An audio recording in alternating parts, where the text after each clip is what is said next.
Christmas प्यारे fathers, sisters, माता पिताओं एवं भाई बहनों, और सभी को माता मरियम के नाम पर जय यीशु यीशु यीशु हैप्पी फीस्ट। तो हमें मालूम है एक साल में 12 महीना है। मदर कलीसिया हर एक महीना में हर एक संत और त्योहार के लिए समर्पित किया है। जैसे जनवरी महीना ईसा मसीह के पवित्र नाम को समर्पित किया है। फरवरी महीना ईसा मसीह के पीड़ानुभव के बारे में मनन चिंतन करने के लिए हमें दिया है। मार्च महीना संत यूसुफ के लिए समर्पित किया है। अप्रैल महीना ईसा मसीह के पुनरुत्थान के बारे में मनन चिंतन करने के लिए समर्पित किया है। जून महीना पवित्र ईसा मसीह के पवित्र हृदय के बारे में मनन चिंतन करने के लिए हमें दिया है। जुलाई महीना ईसा मसीह के पवित्र रक्त के बारे में मनन चिंतन करने के लिए दिया है। अगस्त माता मरियम की स्वर्गारोहण के बारे में मनन चिंतन करने के लिए। सितंबर ईसा पवित्र क्रूस के बारे में मनन चिंतन करने के लिए दिया है। नवंबर मरे हुए विश्वासियों को प्रार्थना करने के लिए दिया है। और दिसंबर महीना ईसा मसीह के जन्म के बारे में मनन चिंतन करने के लिए दिया है। इन 12 महीनों में 2 महीना माता मरियम के लिए समर्पित किया है। कौन कौन है वो महीना? मई महीना एवं अक्टूबर महीना। मई महीने में हम माता मरियम के जीवन के बारे में और माता मरियम कैसे अपने प्रभु ईसा मसीह के और पालन पोषण किया और अपने जिंदगी में जो प्रभु का अनुभव महसूस किया, इसके बारे में चिंतन करेंगे। और अक्टूबर महीने में विशेष रूप से पवित्र रोजरी माला के लिए समर्पित किया है। इसलिए अक्टूबर महीना रोजरी महीना ऐसा माना जाता है, क्योंकि हमारे घरों में, व्यक्तिगत जीवन में, कलीसिया में और हमारे कॉन्वेंट और रिलीजियस कम्युनिटीज में हम विशेष रूप से रोजरी माला बोलकर प्रार्थना करता है इस अक्टूबर महीने में। और फादर कुरी ने हमसे बताया, पिछले 50 दिनों से हमारे इस पल्ली के आप सभी लोग हर एक घर में जाकर रोजरी माला बोलकर प्रत्येक हृदय से प्रार्थना करते आ रहे थे, ताकि माता मरियम की मध्यस्थता द्वारा हमें हमारे व्यक्तिगत जीवन और पारिवारिक जीवन में प्रभु की आशीष भरने के लिए। इसलिए आज रोजरी महीने का आखिरी दिन है, इसलिए हम सब लोग फादर लोग आज सभी को इस महीने का, इस त्योहार का शुभकामनाएं अदा करता हूँ। हमारे प्रार्थना एवं माता मरियम की मध्यस्थता आज सबों के साथ हमेशा रहने के लिए हम प्रार्थना करते हैं। प्रिय भाइयों बहनों, आज आप लोगों के साथ सिर्फ 2 बातों के बारे में मनन चिंतन करना चाहता हूँ। पहली बात यह है, माता मरियम एक धैर्यशाली मां थी। दूसरी बात, पवित्र रोजरी के शक्ति के बारे में हमें थोड़ा जानकारी मिलना है। ये दोनों बातों के बारे में थोड़ा मैं बताऊंगा। पहले माता मरियम की जिंदगी, मैंने बताया माता मरियम एक धैर्यशाली मां थी। उसको समझने के लिए हमें मक्काबियों की दूसरा ग्रंथ अध्याय 7 में जाना है। वहां हम देखते हैं 7 भाई और उसके मां। एक बार एक जगह में 7 भाई थे और उनके मां। एक दिन राजा ने, गौरियत राजा था, उसने उन लोगों को गिरफ्तार किया और उनसे बताया यहूदियों को सूअर का मांस खाना मना है। इसलिए इस राजा ने कहा, तुम सब लोग सूअर का मांस खाना है, नहीं तो आप सभी को मार डालेंगे। इसलिए 7 भाइयों उनके मादा के साथ गिरफ्तार किया और राजा के पारस में लेके गया, तो बताया सुअर का मांस खाओ। उनमें से एक भाई ने आगे आकर कहा, तुम लोग हमसे क्या चाहते हो? तो उन्होंने बताया सुअर का मांस खाना है। तो उस लड़का ने कहा, ये हमारे धर्म विधि में मना है, हमारे पूर्वजों के नियम के अनुसार ये मना है, इसलिए हम इसको नहीं खाएंगे। तो उसी समय राजा ने ऑर्डर दिया, क्या इसका जीभ काट डालेंगे, इसका पैर और इसका हाथ और पैर काट डालेंगे और उसका चमड़ी पूरा उतार डालेंगे। ऐसा ही किया। बाकी 6 भाई यहाँ खड़े हैं, उनका मम्मी और माँ भी इधर खड़ी है, उनके आंखों के सामने ये सब हो रहा है। तो उसका ऐसा उसका करने के बाद आग में डाल दिया, उसको पूरा जला दिया। इसी प्रकार उस माँ की 7 पुत्रों को उसी दिन ऐसा ही कर दिया, सबों को मार डाला। तो उस अध्याय के आखिरी भाग में पवित्र वचन हमसे कहते हैं, एक ही दिन अपने 7 पुत्रों को अपने आंखों के सामने ऐसा मार डालने पर भी उस मादा ने विचलित नहीं हुआ, क्योंकि उस मां ने प्रभु ईश्वर पर अपना भरोसा रखी थी। अपने आंखों के सामने पर उन सभी पुत्रों को मार डाला, फिर भी उस मां ने अपने विश्वास में पीछे नहीं गया, क्योंकि उस मां ने अपना विश्वास, अपना भरोसा प्रभु ईश्वर पर डाला था। अभी आइए नए विधान में हम मादा मरियम को देखेंगे। मुझे लगता है मादा मरियम की इस मदर के, इस मां की तरह है। ये थोड़ा सोच लीजिए, 14 साल का एक लड़की के पास स्वर्गदूत गब्रियल आते हैं और कहते हैं, प्रणाम कृपापूर्ण मरिया, प्रभु आपके साथ है, आप गर्भवती होगी, एक पुत्र को प्रसव करेगी और उसका नाम ईसा रखना। और उसके बाद मां मरियम कहती है, जी मैं प्रभु की दासी हूं, तेरा कथन मुझ में पूरा हो। अभी थोड़ा सोच लीजिए, मादा मरियम 14 साल की यह लड़की थी, उस लड़की के पास स्वर्गदूत ने आकर कहती है, इस प्रकार कहती है, जब मादा मरियम कहा आपका कथन मुझ में पूरा हो, उसी समय मादा मरियम को मालूम थी कल सुबह अपने गांव के सब लोग इकट्ठे होकर उसे पत्थर से मार डालेंगे, एकदम उसी समय का पनिशमेंट। अभी मां मरियम गर्भवती होने वाली है और उसको मालूम था कल सुबह इस गांव के पूरा लोग यहाँ आएंगे, वे सब लोग उसको पत्थर से मार डालेंगे। एक समझने के बाद भी मादा मरियम कहा आपका कथन मुझ में पूरा हो। उसके बाद एक मूवी में ईसा के बारे में ऐसा एक मूवी है, उसमें एक सीन है इसी प्रकार, जब स्वर्गदूत गब्रियल मां मरियम के पास आते हैं, उसी समय संत यूसुफ उस घर में नहीं था। संत यूसुफ ये बड़ाई था, कारपेंटर था, काम करने के लिए दूसरे गांव में गए थे। उसी समय स्वर्गदूत आया। तो जब संत यूसुफ वापस आया तो उसने मादा मरियम में कुछ चेंजेस नोटिस किया। तो मादा मरियम से पूछा क्या हुआ?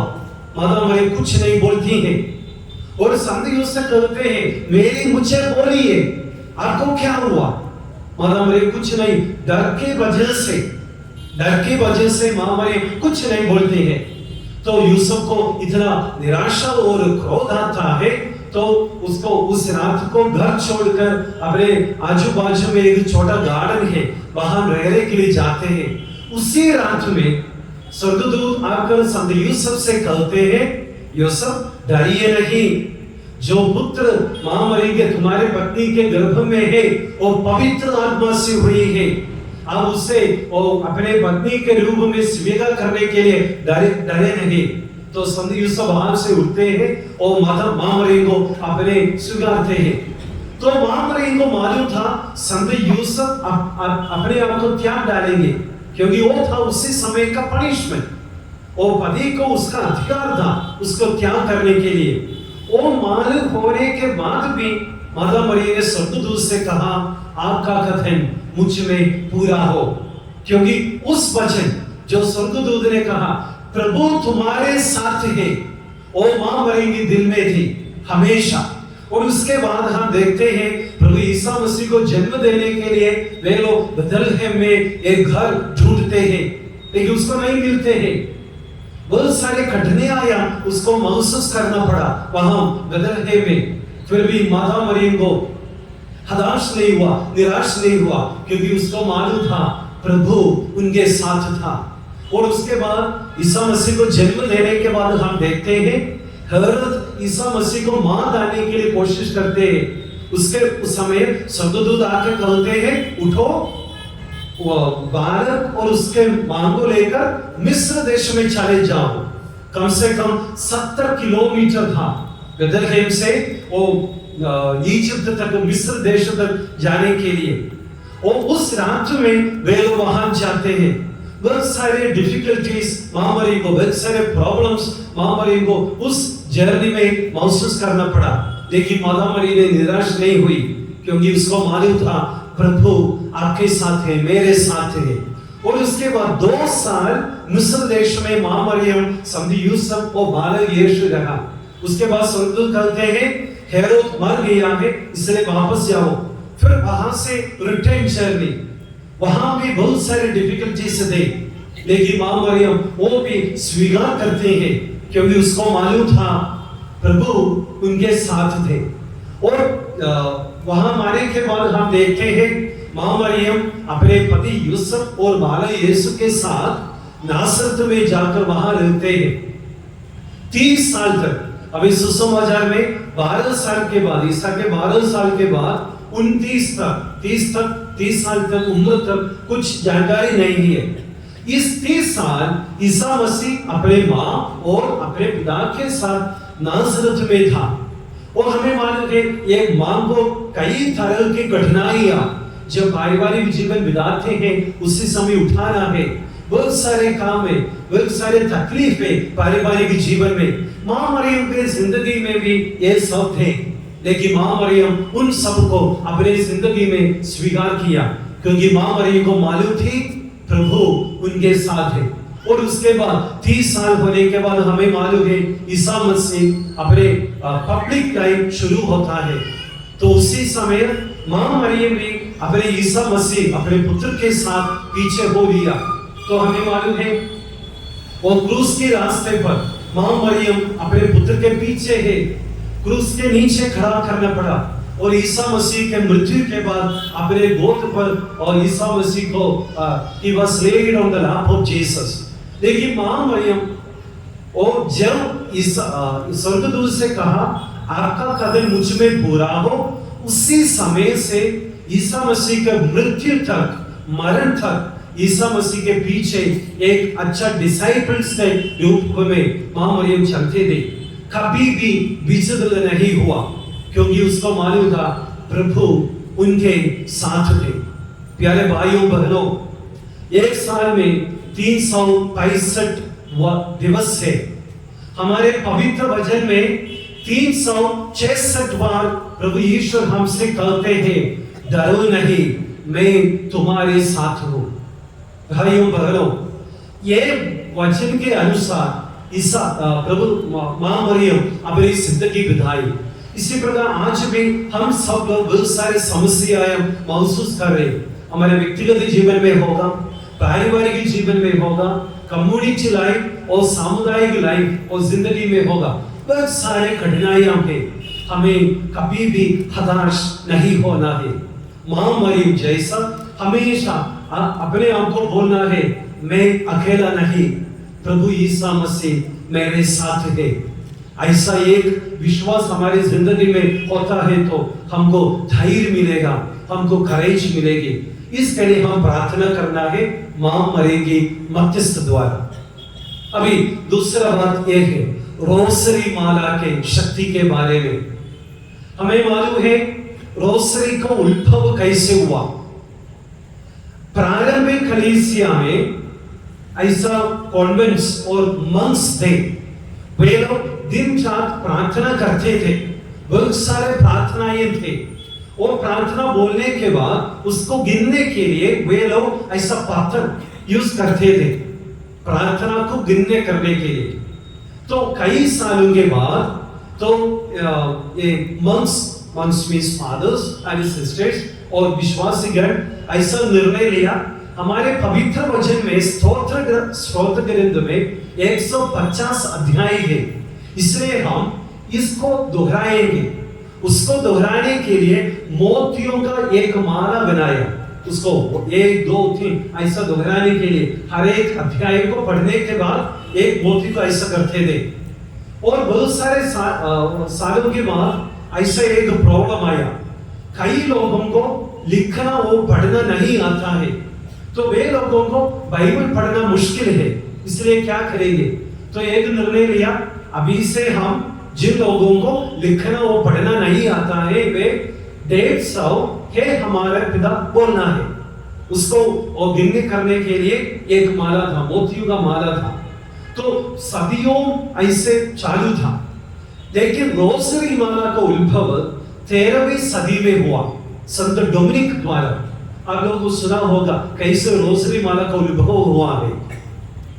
1214 में दक्षिण फ्रांस में ऐसा गलत सिद्धांत फैल रहा था हमारे विश्वास के विरुद्ध, इसलिए संत डोमिनिक को उसके रिलीजियस कांग्रेगेशन के अधिकारियों ने वहां भेजा इस गलत सिद्धांत को लड़ने के लिए। संत डोमिनिक ने वहां जाकर सच्चे विश्वासियों को सिखाया, लेकिन उसके विरोधी लोग इतना मजबूत है, संत डोमिनिक को हार डाला। संत डोमिनिक बहुत निराश हो गया और उसको मालूम नहीं था अभी क्या करे, इसलिए संत डोमिनिक ने एक दिन आजू बाजू के एक जंगल में जाकर 3 दिन और 3 रात उपवास और प्रार्थना किया। और उसके बीच में एक दिन मां मरियम 3 स्वर्गदूतों के साथ संत डोमिनिक के पास आया और संत डोमिनिक से पूछी, क्या आप बहुत दुखी हैं, क्या हुआ? तो संत डोमिनिक ने मां मरियम से कहा, देखो अगर ऐसा गलत सिद्धांत चालू है, फैल रहा है, मुझे कुछ नहीं कर सकता है। तो मां मरियम ने बताया, संत डोमिनिक शैतान के विरुद्ध लड़ने के लिए मैं तुम्हें एक शस्त्र हथियार दे दूंगा, एक पावरफुल वेपन दे दूंगी। संत डोमिनिक ने पूछा, वो क्या है मां? मां मरियम ने उसी समय ये रोजरी माला संत डोमिनिक को दिया और कहा, शैतान के विरुद्ध लड़ने के लिए this is a most powerful weapon that we can use against the devil and against Satan. और मां मरियम ने संत डोमिनिक को सिखाया कैसे रोजरी माला बोलना है। तो कहा, अभी जाओ सभी लोगों को सीखो कैसे रोजरी माला का प्रार्थना करना है। संत डोमिनिक जाते हैं और लोगों को इकट्ठे करते हुए उनको सिखाते हैं कैसे रोजरी माला बोलना है। और जब रोजरी माला प्रार्थना बोलने का शुरू किया, उसी समय से ऐसा एक अनुभव हुआ, वहां कई शैतान की शक्ति कमजोर हुई और गलत सिद्धांतों को हराया, सभी लोग सच्चे विश्वास में आया। तो रोजरी माला का उद्भव ऐसा है संत डोमिनिक द्वारा। ये मां मरियम की प्रार्थना नहीं है, मां मरियम ने जैसे ईसा मसीह ने हमें हे हमारे पिता सिखलाया, उसी प्रकार मां मरियम ने अपने विश्वासियों को एक प्रार्थना सिखाई। वो प्रार्थना है रोजरी माला, वो प्रार्थना रोजरी माला है, वो मां मरियम की प्रार्थना नहीं है, वो प्रभु ईश्वर के प्रार्थना है रोजरी माला। और इसके बाद हमें मालूम है 1914 में फातिमा में मां मरियम की दर्शन हुआ, 6 बार मां मरियम की दर्शन हुआ। तो उसी समय हमें मालूम है 3 बच्चे थे, कौन कौन थे? Jacinta, Lucy, Francisco. Jacinta, Lucy, Francisco. Francisco एक छोटा लड़का था, बाकी दोनों लड़की थे। तो उसी समय मां मरियम ने आया, मां मरियम बताया, विश्व में शांति होने के लिए आप लोग रोजरी माला बोलना है। उसी समय world war first was going on, तो मामरी ने बताया इस युद्ध को अंत करने के लिए, एंड होने के लिए आप लोग हमेशा रोजरी माला बोलो। तो उसी समय फ्रांसिस्को ने बताया मुझे मामरी को दिखाई नहीं देती है, कुछ नहीं देखता है। तो लूसी और जेसिंदा ने मामरी से पूछा, देखो हम दोनों आपको देखते हैं लेकिन फ्रांसिस्को को नहीं देखता है क्या? उसी समय मामरी ने बताया, देखो उसके हाथ में रोजरी नहीं है, उसके वो रोजरी माला नहीं बोलते हैं, इसलिए उसको मुझे नहीं देख सकता है। तो उसी समय फ्रांसिस को भी रोजरी लिया, उसी समय उसको भी माता मरी की दर्शन हुई। तो फातिमा में मां मरी कहते हैं विश्व शांति के लिए और इस दुनिया में शांति फैलाने के लिए सबसे बड़ा वेपन है रोजरी, रोजरी माला बोलना है। तो भाइयों बहनों, आज हमें मालूम है हमारे विश्व में, इस दुनिया में शांति नहीं है। इस्राएल और हमास के बीच में क्या हो रहा है, हमारे देश में क्या हो रहा है, अलग अलग कंट्रीज में वायरस वार चालू है। इसी अवसर पर हर एक ईसाई अपने हाथ में रोजरी माला लेना है, रोजरी माला का प्रार्थना करना है, क्योंकि ये किसी को भी कभी भी बोल सकता है। यात्रा करने के समय बोल सकता है, काम करने के समय रोजरी माला बोल सकता है, और हम कुछ पढ़ाई करते हैं और कुछ या सफर करते हैं उसी समय भी रोजरी माला कर सकता है। This is the speciality of rosary. कौन सा भी टाइम पर रोजरी माला बोलता है। इसलिए भाइयों बहनों, हम अपने हाथों में, ऐसे हमारे गलों में डालने का एक माला नहीं है, अपने हाथों में लेना है और मां मरी की मध्यस्थता द्वारा इस विश्व में शांति फैलाने के लिए आज हम प्रार्थना करना है। और ऐसा एक लड़की की कहानी बताकर मैं मेरा ये संदेश यहाँ समाप्त करूंगा। क्या आप लोग सुना है, एक लड़की का नाम है, अफ्रीकन लड़की है, उसका नाम है इमाकुली इल्लिबिगिसा। क्या सुना है आप लोग? शायद नहीं होगा, लेकिन उसका कहानी सुनना अच्छा है।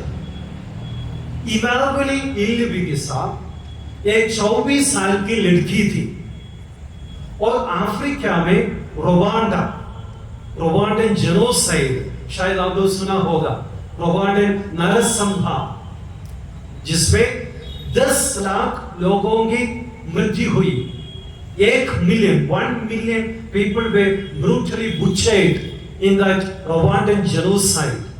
Rwandan, ये तो ये गूगल में है, ये देखना अच्छा है।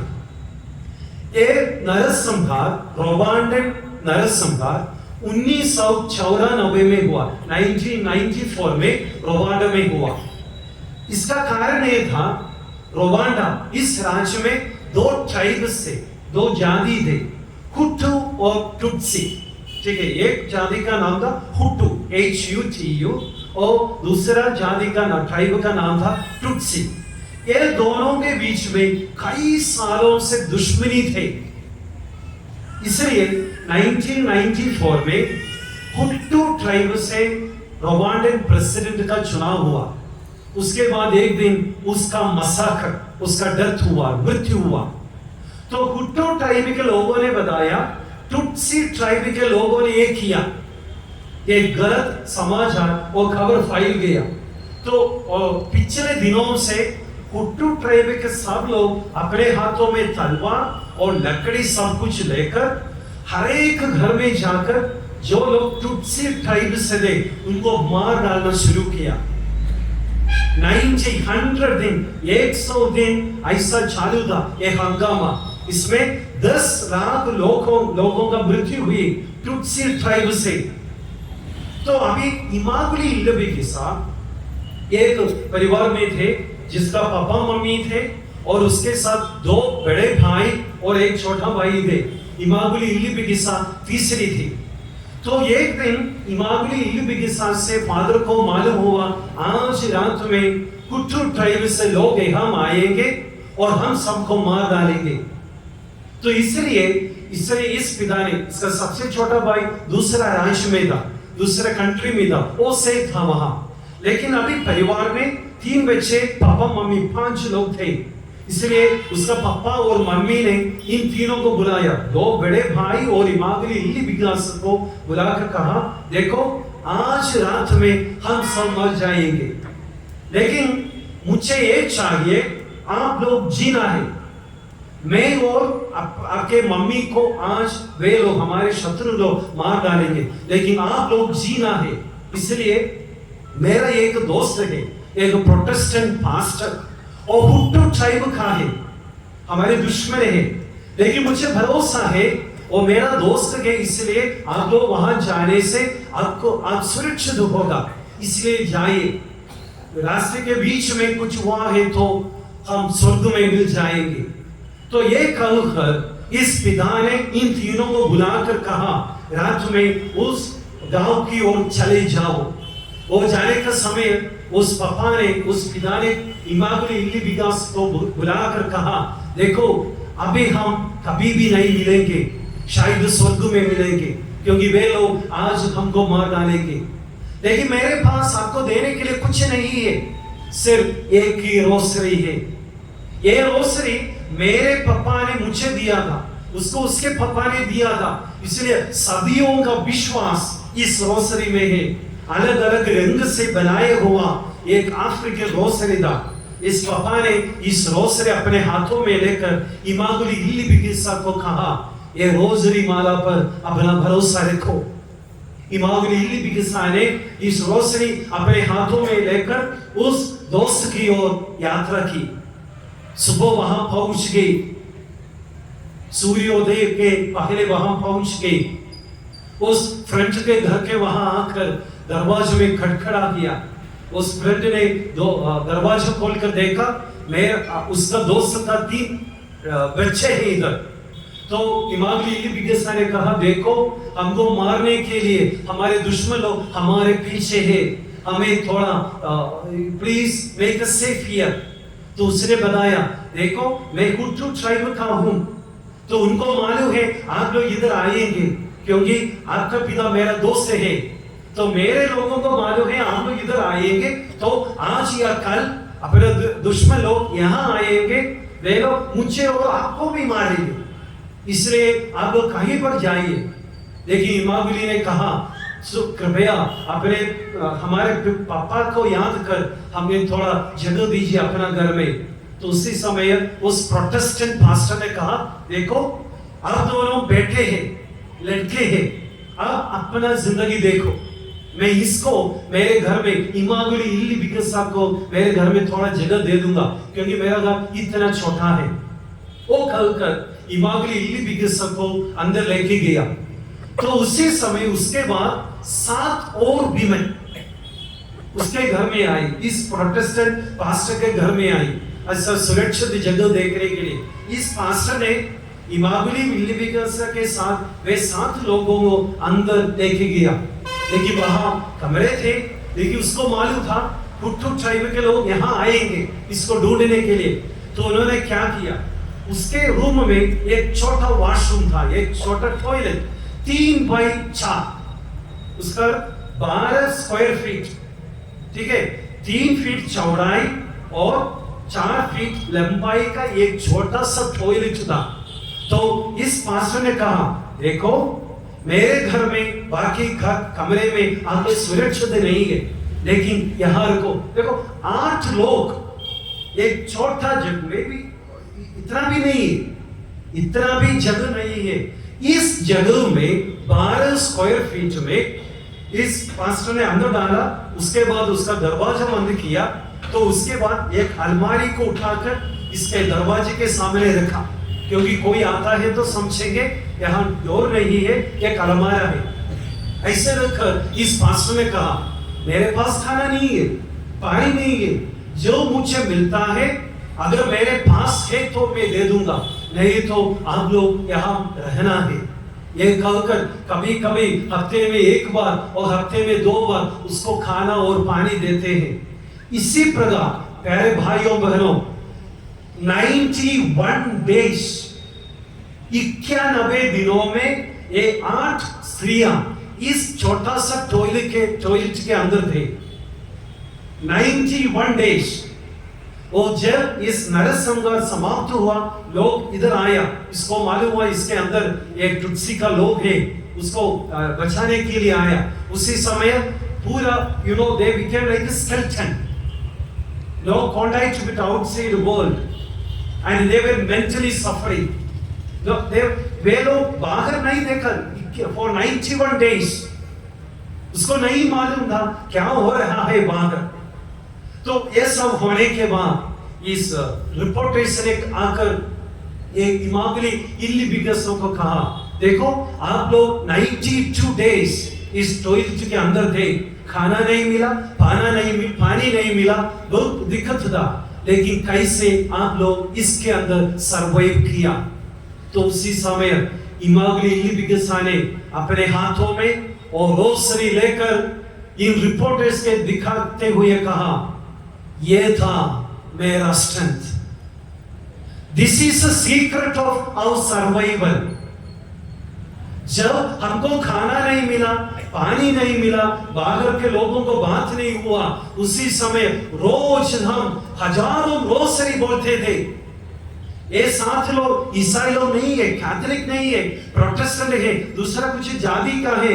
मैंने इनसे कहा, अगर हमको यहाँ सर्वे करना है, अगर हमको यहाँ जीना है, रोजरी माला बोलो। उनको भी सिखाया। उसके साथ वे 8 लोग वो बोलते हैं, हमें नहीं मालूम है हर एक दिन में हमने कितने रोजरी बोला, लेकिन बताया हजारों रोजरी इन 100 दिनों में 92 डेज में हमने बताया। इस रोजरी ने हमको इस हॉलोकॉस्ट मसाकर को सर्वाइव करने के लिए ताकत दिया। प्यारे भाइयों बहनों, बहुत सारे कहानियां हैं इसी प्रकार रोजरी का शक्ति दिखाने के लिए। तो आज जब हम इस त्योहार हम मनाते हैं, कृपया हम एक निर्णय लेंगे। हमारे परिवार में फादर जी ने बोला, हमारे पारिश के त्योहार के पहले हर एक घर में हम जाकर रोजरी माला प्रार्थना करें। ये सिर्फ इसके लिए नहीं, सिर्फ परिवार की हमारे त्योहार के त्योहार के लिए नहीं, हमारी जिंदगी में रोज हमारे पारिवारिक प्रार्थना में, कुटुंब प्रार्थना में एक रोजरी बोलना है और व्यक्तिगत जीवन में एक एक्स्ट्रा रोजरी बोलना है, क्योंकि ईश्वर के द्वारा दिए हुआ सबसे बड़ा, सबसे शक्तिशाली वेपन है रोजरी। इसलिए आज हम निर्णय लेंगे, हम रोजरी माला गले में पहनाएंगे, बिल्कुल साथ ही साथ रोजरी माला प्रार्थना करें। इसलिए ये दोनों माता मरियम जैसे हम हमेशा सोचना है, मैं अकेला नहीं, ईश्वर मेरे साथ है। दूसरा बात यह है, रोज रोजरी माला बोलना है, ये अनिवार्य है हमारे विश्वास में आगे जाने के लिए। इमागली इल्ली बिगसा हमको इंस्पायर करे। और मां मरियम आप सभी को प्रार्थना कीजिए और प्रभु ईश्वर आप सबको आशीष दे, पिता पुत्र और पवित्र आत्मा के नाम पर।